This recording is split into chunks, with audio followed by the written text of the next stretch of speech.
All right, welcome into the Boost. I'm glad you're here. I'm glad to be here with my co-host, Sarah Way. How are you? I'm doing great. I'm happy to be here, Steve. Thanks for having me. Stoked to see you. And we have a lot to talk about because we have a phenomenal guest today who we'll introduce in just a moment. But you're not just a co-host. You have a day job. I do, Tell yes. us about that. Yes, I do things outside of co-host, your podcast. You're just here waiting for podcasts. You're like, This is my main I happen thing. to be. Yes, I work for an organization called Mental Health America of the Mid-South. We're an educational nonprofit right here in Nashville, Tennessee. We are a national brand, but every state has their own affiliate.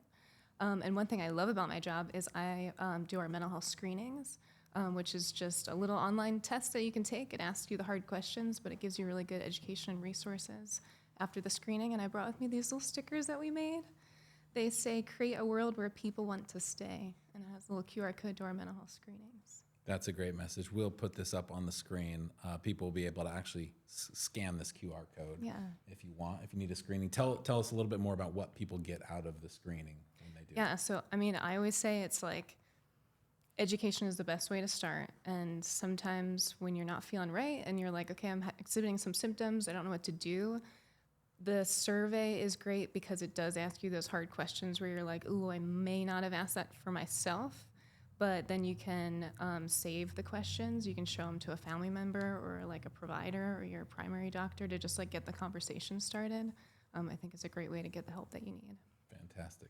Yeah, I'm a big fan of MHA of the Mid-South. The work you all are doing is incredible around education. So, and it's great to just have, I know you're not a clinician, but you're so clinically informed and industry informed about mental health. So thank you for bringing that to the conversation too, because I'm always trying to learn, lifelong learner in that, but it's great to have somebody who's in it day in and day out. So thanks. Yeah, appreciate it. Well, we will be right back with a wonderful guest.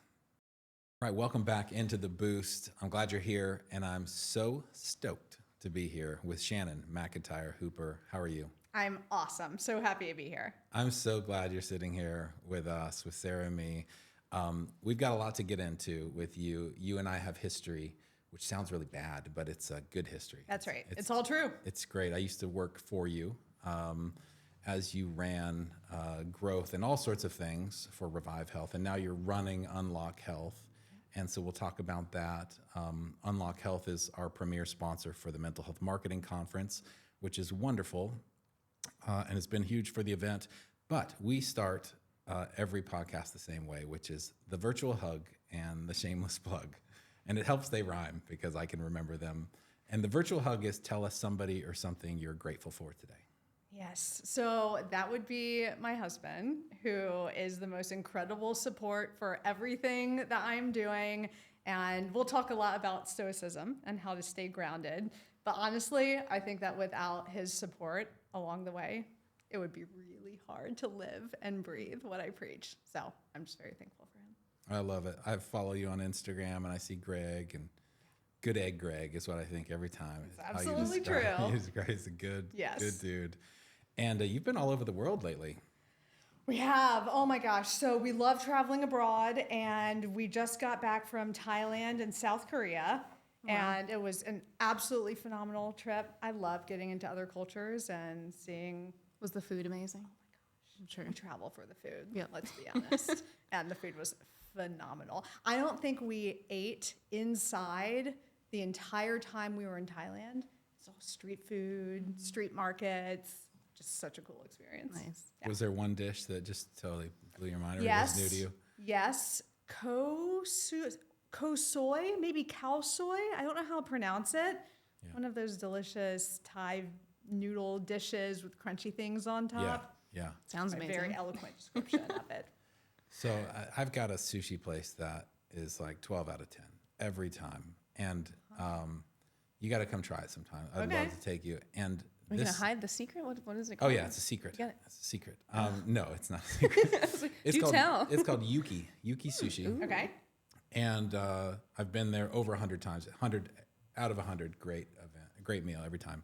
And this last time, I stumbled on Japanese French fries, which are like tempura dropped French fries basically, but they crumble in the seaweed situation, and there's got to be some kind of eel sauce. There's something in they are, and then there's this dipping dish, which is and it's beautiful too.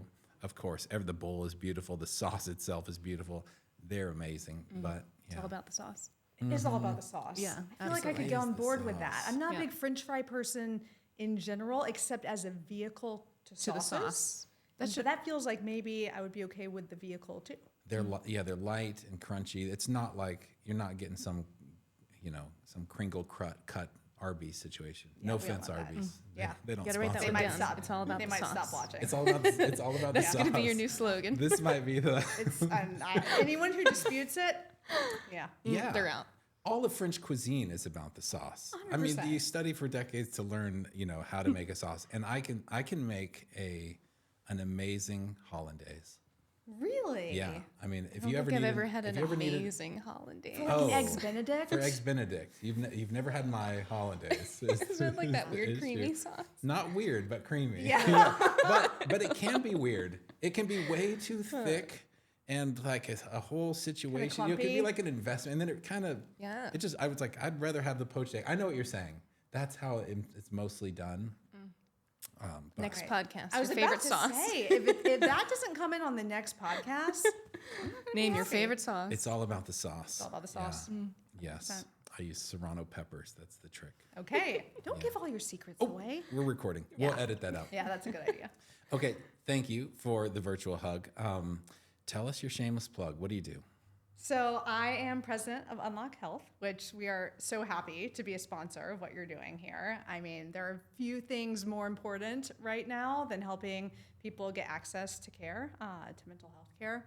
So Unlock Health, I think of us as essentially a super agency. So we've brought together 8 best-in-breed teams, kind of put them together to be able to serve the full swath of marketing needs for healthcare providers. We work largely with hospitals, health systems, behavioral health organizations, senior living organizations, and then we take that kind of core marketing mix and fuse it with upfront insights on revenue strategy, payer mix, kind of the right way to model the business and to allocate spend, and then underpin it with a bunch of technology and data. And so it's incredibly meaningful work because we're working in the healthcare space. And what we're doing is supporting organizations who are trying to bring care to people who need care, to families who need care. And mental health, behavioral health has long been an area of just passion and focus for me. Prior to this, I did some work in the virtual care therapeutics area for behavioral health. And I'm just so happy to have the opportunity to lead this group of folks. It's really beautiful work. You are maybe the smartest person I know. You need to meet more quite people. possibly. I've met tons of people. not sure I have based a on that. podcast. I meet them every week, and every time I say, "Not as smart as Shannon." No. Interesting. I don't All say right. that. I don't have like a score sheet. But you are an incredibly bright person. So let that be heard and recorded for all time.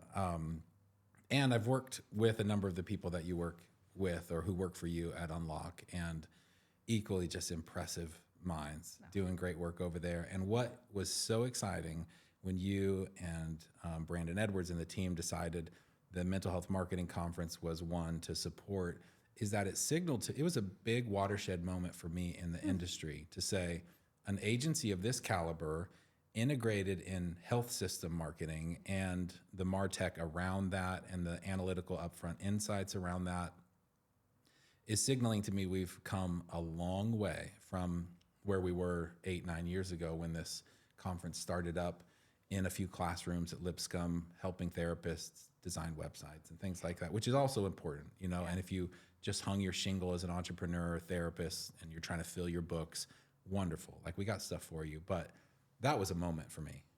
Oh, that's so wonderful to hear. I mean, honestly, what you have built here, and I know there's been a lot of team surrounding it, is pretty astounding, to be honest. So to even have a small part in that and being part of what you're building and part of reaching those people, like, it's a total honor, Steve. You're a rock star. So happy. Thank you. Yes, I'd love for us to sit down soon outside of this and just hang out, because every time I sit with you, I learn so much. You've gotten me into Russian literature, big time. Sweet. I've worn out some books by Seneca, partially because of you, and I want to hear about stoicism from you because you're all in on stoicism. I am. I won't speak for you, but like that's the impression I get. And also transcendental meditation and sensory deprivation, floating. And so where do we begin with the I don't know. You tell wonderful me. world of Shannon McIntyre Hooper? Let's start with TM. Let's start with Okay. transcendental meditation. I have not done it. I've looked into it, and I think I have gotten myself in that state, like maybe just happy accident, after reading a lot about it and kind of experiencing what I think people were experiencing. I think I went there.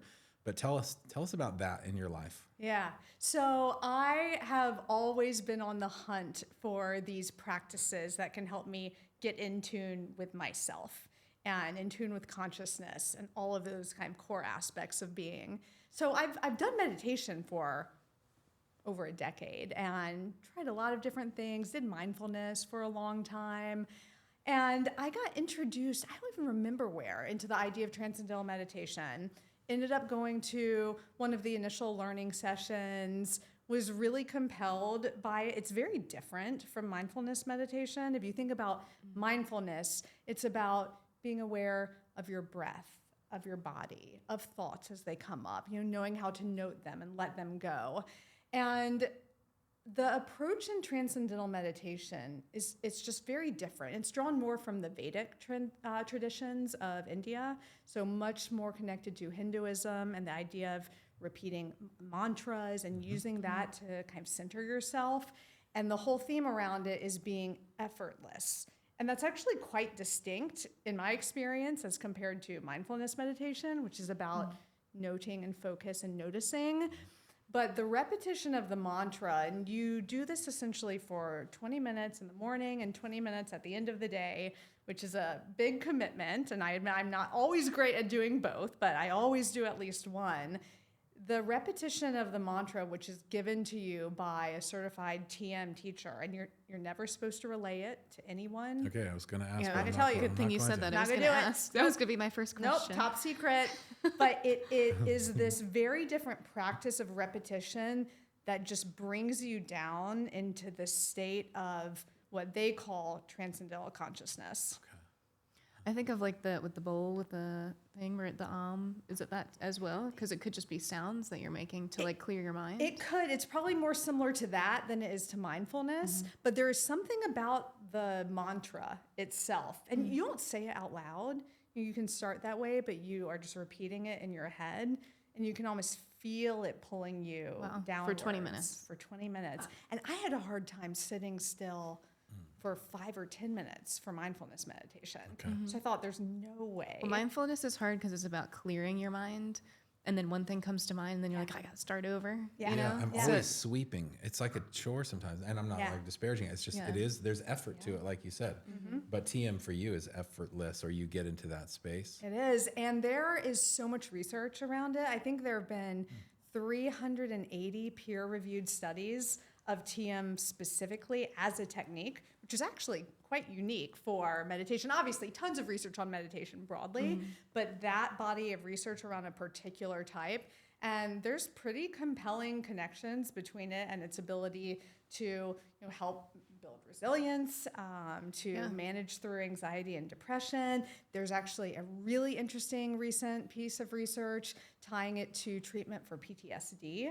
So it's a lot of compelling evidence, but aside from that, it's helped me sleep better. It's helped me center my mind. I come out of it, and every morning I feel like I have a much clearer, fresher view on the day. So it's been really impactful for me. Do you feel like you look forward to that time, that like 20 minutes of like put everything Yes, away? I just do, you and your I mantra? used to dread other meditation. Yeah. I would force myself to do Well, it. it feels more approachable too, in the sense of not that it's easier. I wouldn't know, but I think I would love to try it. Yeah. But it feels more approachable because it's something to do instead of just having to like clear your Agreed. mind. Yeah, there's something about the love that. mantra. So anyway, it's Cool. been awesome. Wow.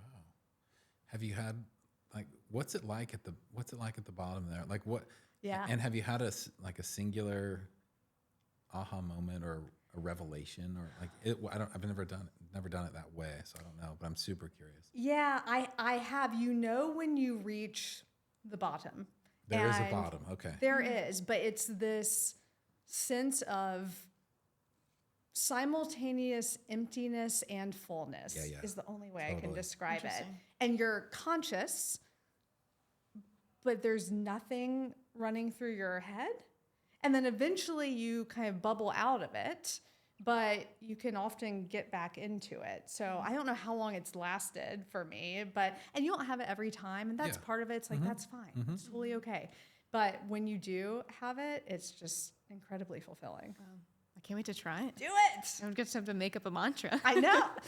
Not allowed. Oh, that's right. Okay, I have You gotta get yes, one. I gotta get one. But yeah, I can it's practice with a fake one. It's a great organization. If you had to Awesome. give Sarah a mantra, what would it be? Yeah. No, this is a she false, can't. false exercise. You have to bleep that out. Okay. This is very The against TM way. overlords are going to come find me, take me out. Who's at the door?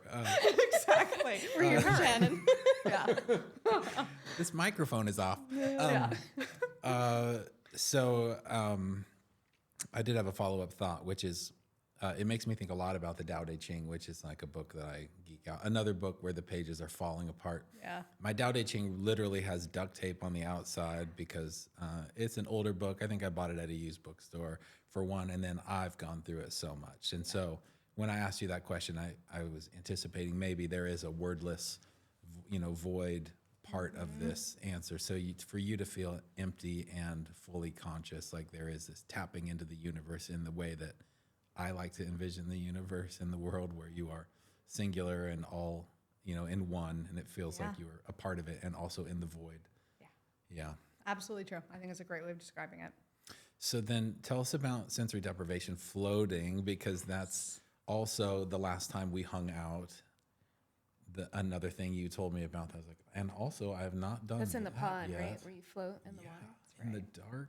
And it's salt water. Yeah. Yeah, and for Awesome. for people who may not know, tell us. Yeah. Like, So basically, it is a process by which you eliminate all sensory input, which is physical, audible, visual, and the way it actually works. There's a number of places in most major cities, a number in Nashville.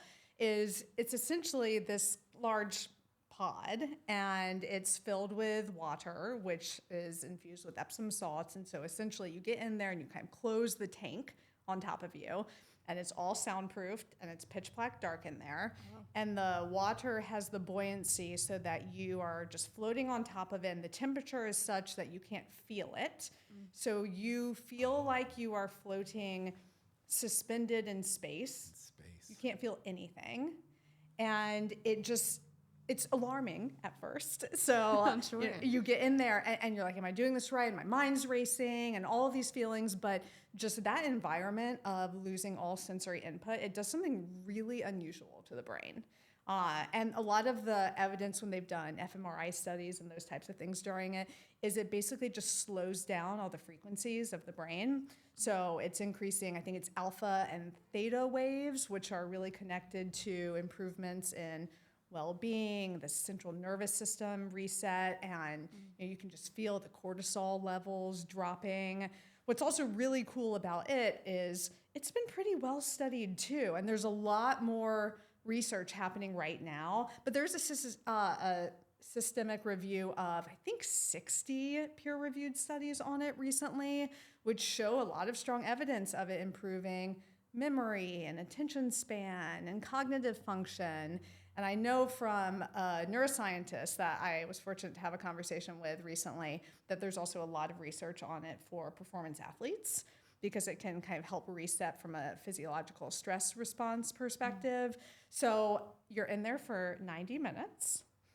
And I try to do at least once a month, sometime twice a month. And it's just an amazing experience. You can feel it for days after. What's the first thing that comes to your mind, like when you're in there? Do you have that moment of like you're just trying to shut everything off? You're trying to shut everything off, but the key is you can't try to do that because then you can't. But over time, if you're in there so long, 90 minutes that's a long 90 time. minutes is long. That's a long time. Yeah. Does it feel like 90 minutes? No. Does it feel shorter or longer? So Or- I would say probably the first, if I were to guess, the first 30 to 45 minutes, at least for the first few times you do it, feel like 100 years. You're like, where's the music? Like, when is this thing? When do I get to get out of this? Is there fear? Are you afraid at I was all? gonna say my like safety self is like, okay, what if you fell asleep and you're in fine. the water? You're buoyant. What if you What if you're a roll- side If sleeper? you roll over, the salt water you're a is face going to- sleeper? You're going to roll over, and the salt water will like like wake you up? it'll wake you it'll up. wake you up. It is super high salt content. Yeah. Like if it touches your eye, you're like, It'll oh god. roll over. Okay. You know what? I have seen picture of this, and don't you have like a little thing behind your neck too? You to kind can, of but they help? recommend you not to use that. Oh, interesting. That's kind of a crutch Yeah. because people are nervous about the idea of like the head going under. And you want it to go under a little bit, yeah, but not. Usually it comes to about like. Do you wear right there. earplugs? So your Yes, ears you wear earplugs. Nice. Yeah, but I am fortunate not to be claustrophobic or have fears sure. of those types Okay. of things. Yeah. I know a lot of people who do, and it takes them a while to get used to it. Yeah. But for me, what they generally say is if you're going to really try to get the benefits out of it, you need to go at least 3 times. And so speaking of my husband, I took him with me, and the first time he felt really good physically because it can help with a lot of like muscle soreness because you're basically just relaxing all All of the your pressures body. off your spine. Exactly, in a way that you can't anywhere. Plus, he's like an Adonis. I mean, he's like the Paul Bunyan of like I don't know of security. Well, and you probably get taller It's too when you like, come out because you're he's all so relaxed. That'd be awesome. You get out and it's like You're like taller. Gumby, like slowly stretching. yoked. Greg walks out. He's like totally rail thin. He's like, wow, where'd my muscles go? Exactly. Inspector Gadget style. Yeah. Yeah. So, but like it can take a few times to actually get that impact because it does take some time to get used to it. But it's been super helpful for me with just stress management. Speaking of mental health, right? Like the ability to have that kind of mental clarity to reset the nervous system, to be able to get ready for kind of the next phase of whatever it is. I've loved it. Beautiful. All right, we're going to go to the next phase with a quick break, and then we're going to come back and talk stoicism and entrepreneurialism and a lot more with Shannon McIntyre Hooper. At Turn Productions, we craft experiences that connect, engage, and inspire. They feed the mind, they fill the heart, and they fuel connectivity.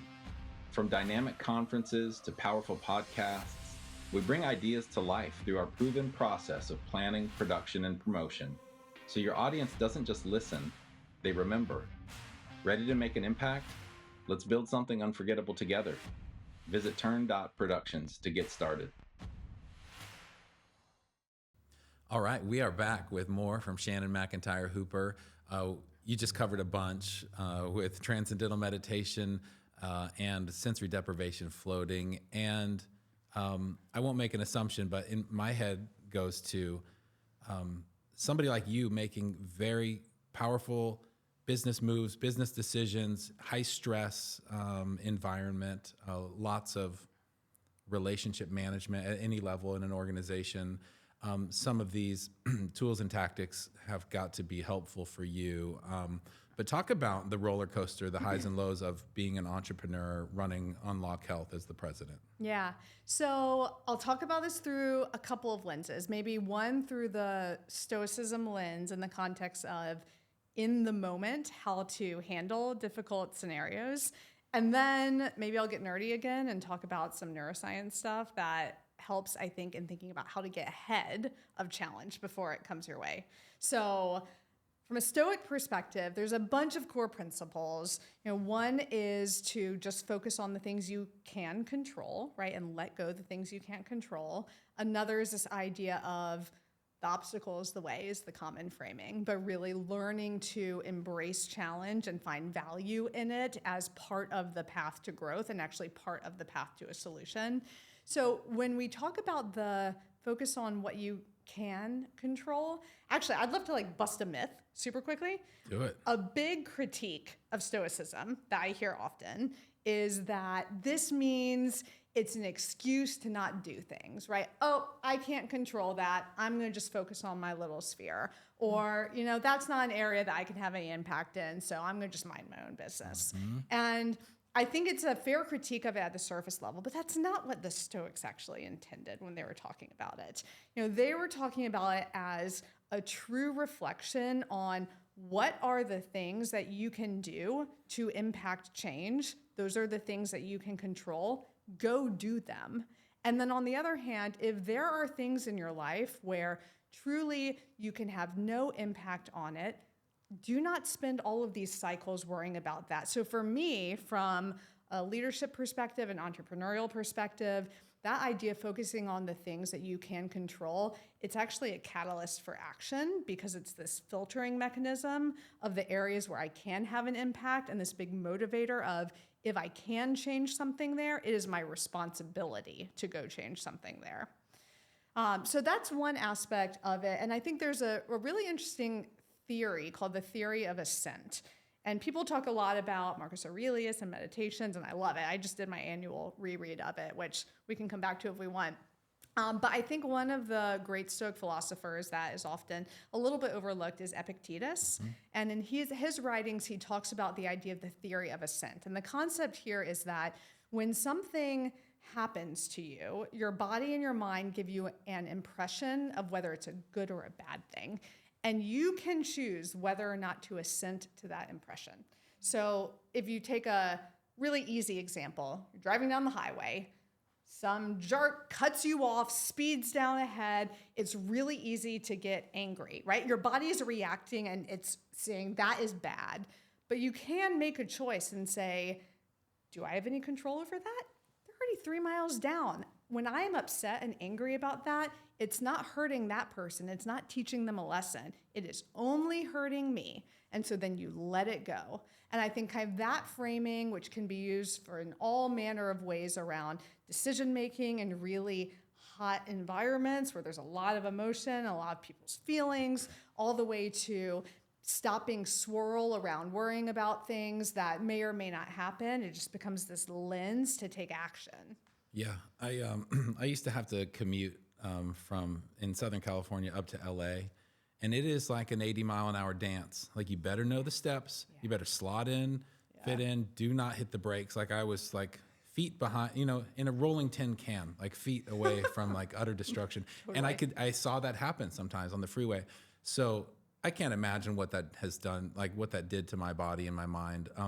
But it came to a place through a real process. It came to a place of peace in driving, and it was actually a driving story. I don't know who tells it, but he's like, imagine you are in a parking lot, and there's the front spot open, and you are going to get it, and then another car whips in there at the last minute. Like feel that, you're like, oh, I've just been wronged badly. Doesn't feel good. And then like rewind it, and imagine that instead of a car, it's a cow that like it wanders in and just kind of sits down there, and like your reaction to that, like, well, that's amusing, that's kind of funny, and it's also like our interpretation of what happens.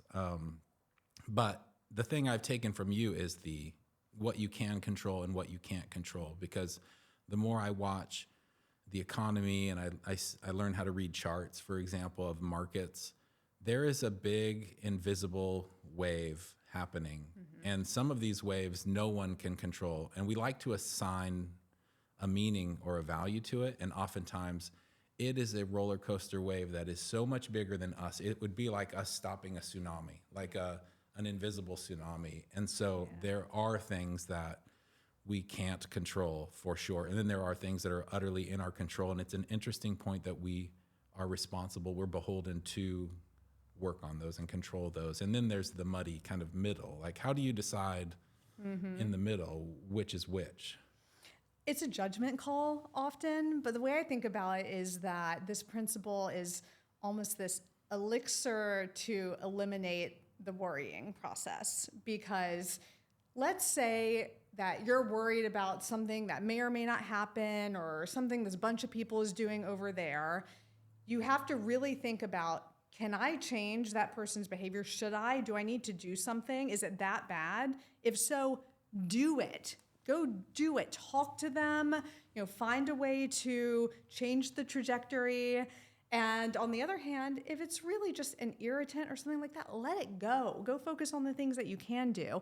There's never a perfect science, and you have to have that logical consistency of making sure that when you're making those judgments, you aren't making excuses, right? If there's something you really should be doing, that just comes from within, though. You just have to find a way. And you have a very logical mind. Like you have an architectural, structural mind. Like I've seen you put systems together on whiteboards and in spreadsheets. I'm like, oh my God. I love it. Yeah. So that very much aligns with like the way you problem solve in your life. For sure. And this is a topic for another day, so we don't have to go down this rabbit hole. Which means you're coming back. Indeed, I will. But another big principle that I use is trying to apply Bayesian reasoning to all of my beliefs and decisions. Tell me more about this. So it's this whole idea of you can put probabilities on different beliefs and do this constant updating of them over time. Like if you are being honest, your level of belief in something should be constantly in flux because you're constantly taking in new information. So I think it's this really powerful way of thinking about how likely something is to happen, when it should spur you to action versus not. And to your point, it's just I'm trying to do math exercises in my head all day. Yeah, this is like an economist statistical running of the numbers constantly. So as you get new information, you're like, oh, that's a 25% chance of that happening. But, you know.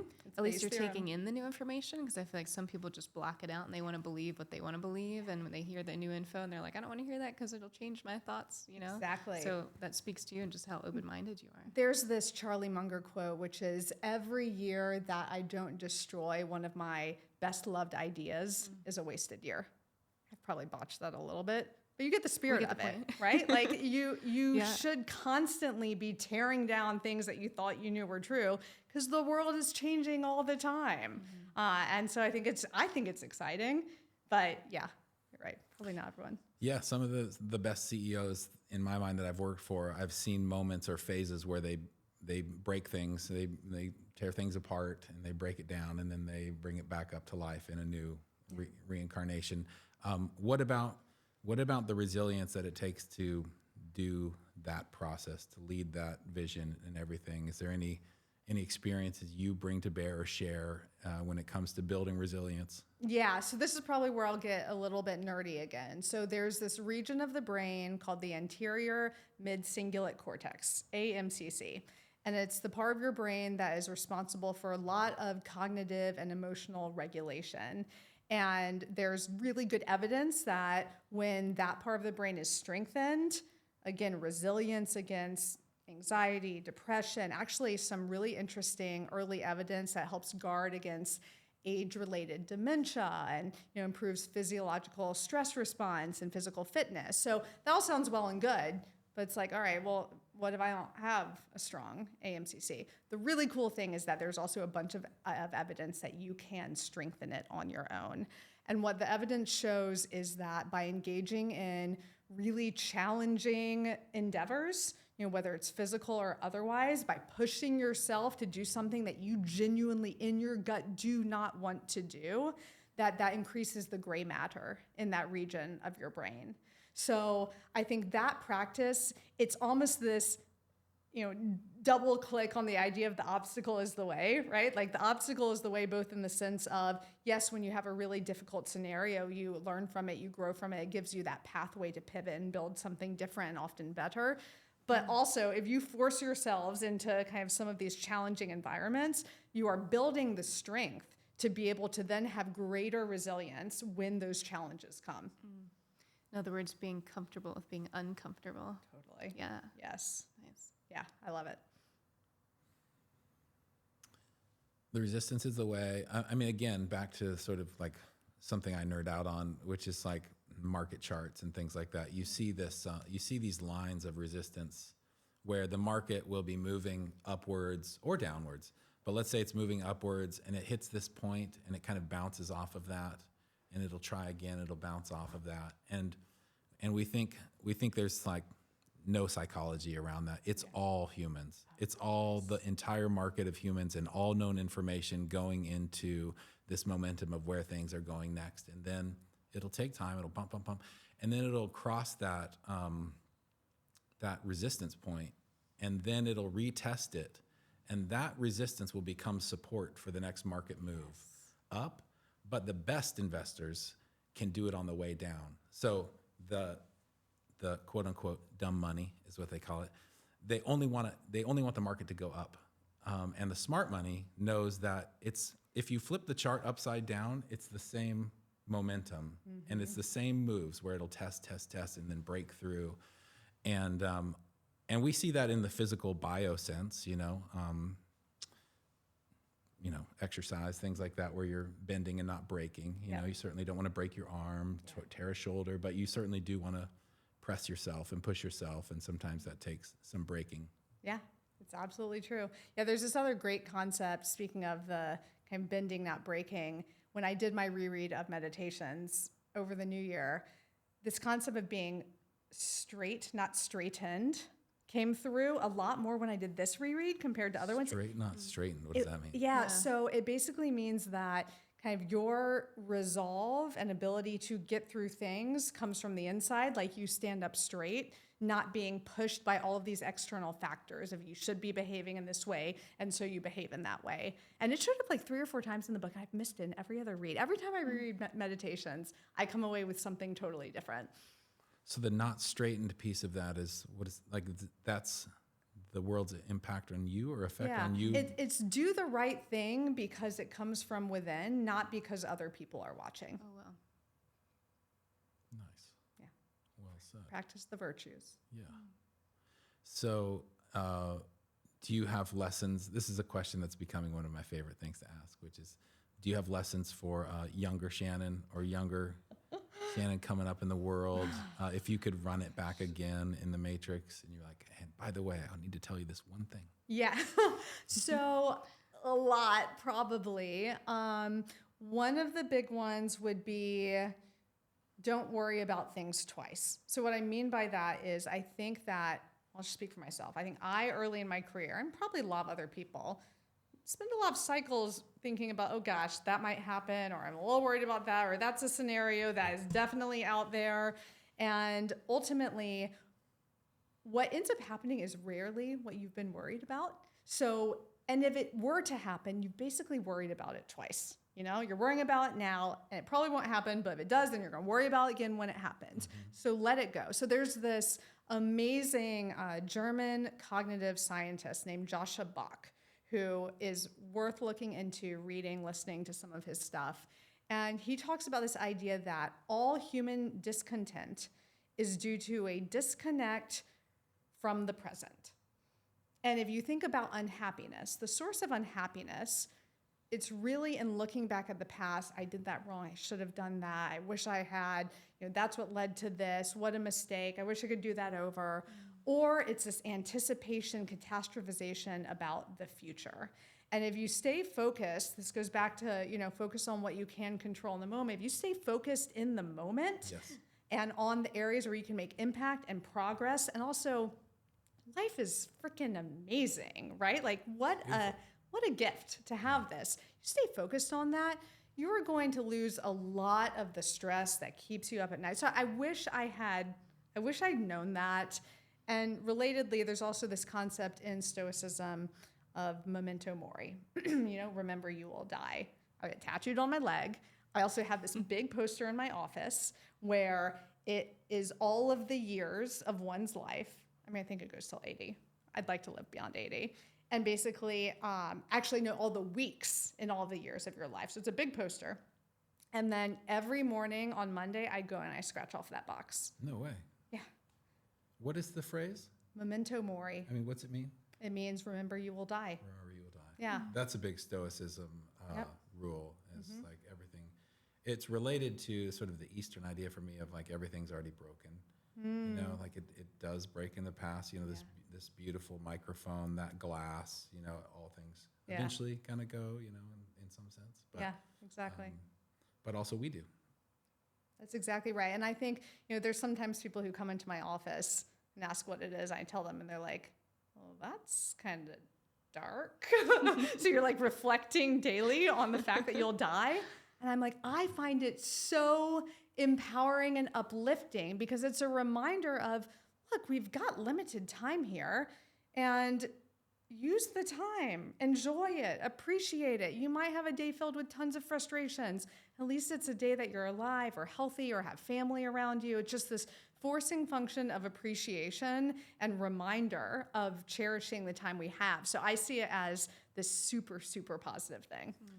Yeah, they say, and I've been there too. Like, ooh, that's really dark, as if the darkness is a bad thing. You know, Right, it's like, great point. where's your bright side little sunny poster? Yeah. But I was outside maybe last night or the night before. You know, all the planets are like majorly aligned. Yeah, the lately, three. so Oh, you yeah. you can see them. I was just Wait, staring. that's today? That was yesterday? Did we Last miss it? night I saw a bunch of. I I don't know if missed it's it. the ideal night. Maybe it's tonight.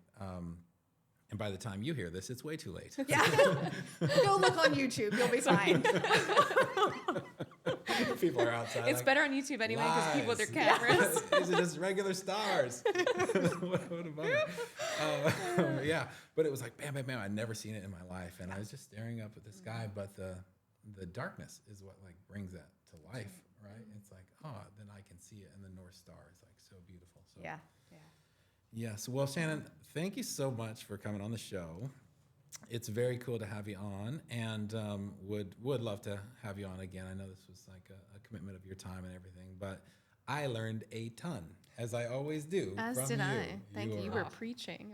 That was amazing. Awesome. Well, I have loved being here. I love hanging out with you, Steve. I mean, you are truly one of my favorite people, and I think you're doing phenomenal things. And it's so awesome to have you here as co-host too, and get to know you a little bit more. Yeah, So, so sweet. sure, I'd love to come back. Thank you for having me. Sweet. Love it. Well, that is it for our episode. Thanks for tuning in, and until next time, we'll see you.